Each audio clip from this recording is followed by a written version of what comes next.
Hey YouTube, and welcome to another video with myself. The official Wii game here is Microbox of X, and I know it's been a busy week with Gamescom, but I'm still catching up on things that I've wanted to cover in the time that I've been away, and I know a lot of people have covered things that have happened this week, so I'm not going to go into too much detail on Gamescom in this video. What I want to discuss in this video is something that's been bugging me for a while, and I've wanted to do a video on it for quite some time, but now I'm actually back and I've got the opportunity to do it. I'm going to come out and do it.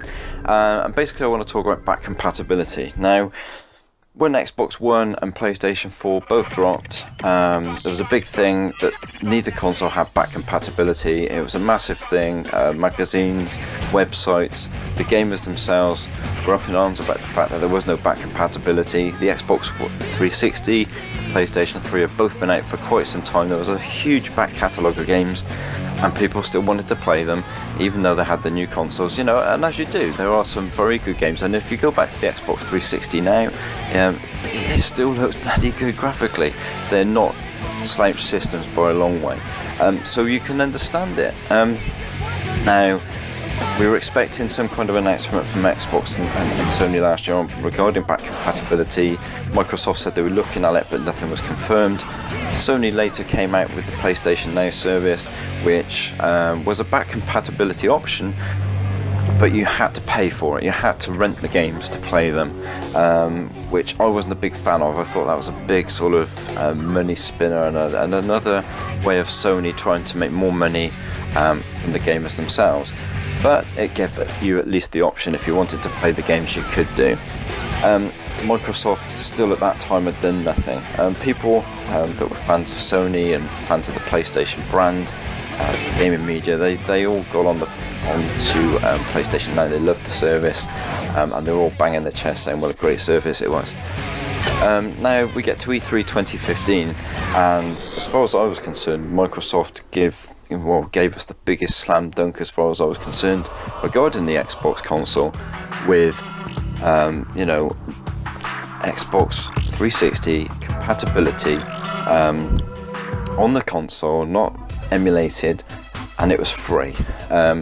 Albeit at the moment it's only rolled out to sort of the members of the sort of preview program for the Xbox One, but it will be rolling out fully in November with over 100 games on it ready.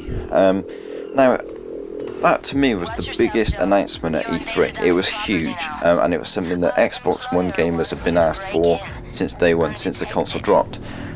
But for some reason, the gaming media started doing articles like, do we really need back compatibility?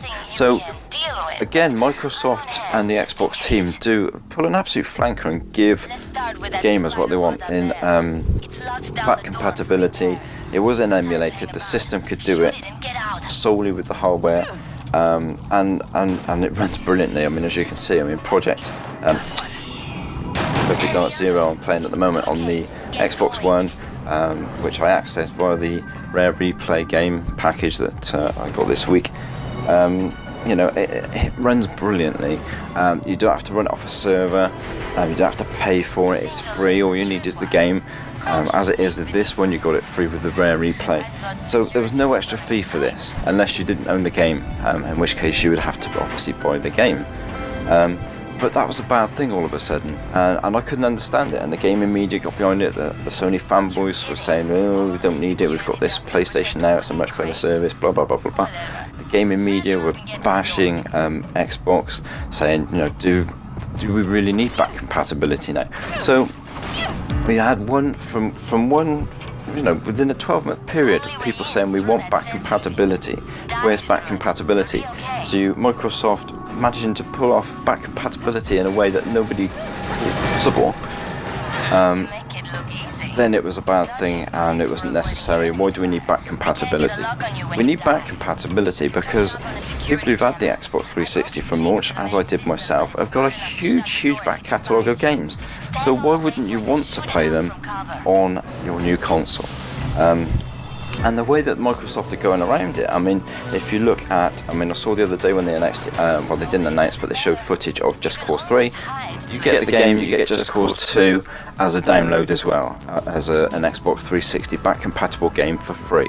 You get Gears of War, the Ultimate Edition. They give you Gears 1, 2, 3 and 4 Xbox 360 games on the back compatibility program. So not only are they giving us back compatibility, when you buy these new games, they're actually giving you the past games for the Xbox 360 free as a back compatibility download, and to me that just adds more and more. As far as I'm concerned, as I said earlier in the video, the back compatibility, the way that Microsoft and the Xbox team pulled it off, and the way that they're continuing to pull it off by giving us free downloads of the previous games that are coming out or have been out, I think is fantastic. And for anybody in the gaming media or anybody into gaming to physically bash that as an option for gamers, you're not really gamers, you're just bashers.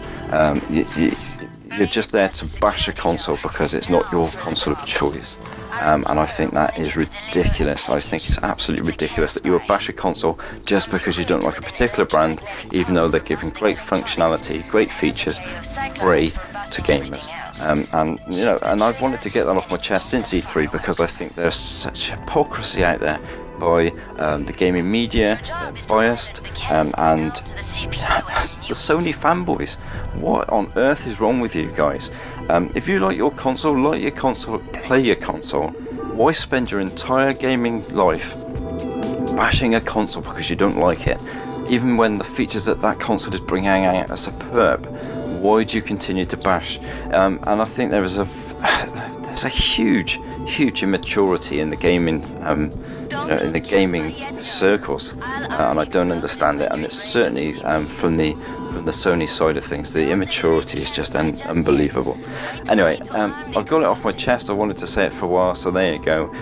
Thanks for watching. Please like, subscribe. I can't believe that in the short term that I've been back, I've already jumped to 124 subscribers. I can't thank you guys enough. If I could get anywhere close to the 1300 that I had before I stopped, it would be fantastic. But time will tell. For those that have joined me again, for new members, thank you very much for following me. Please, as I said before, like, subscribe if you haven't done already, and I'll speak to you soon. Take care. I'll arm the explosives when you're in range of the CPU.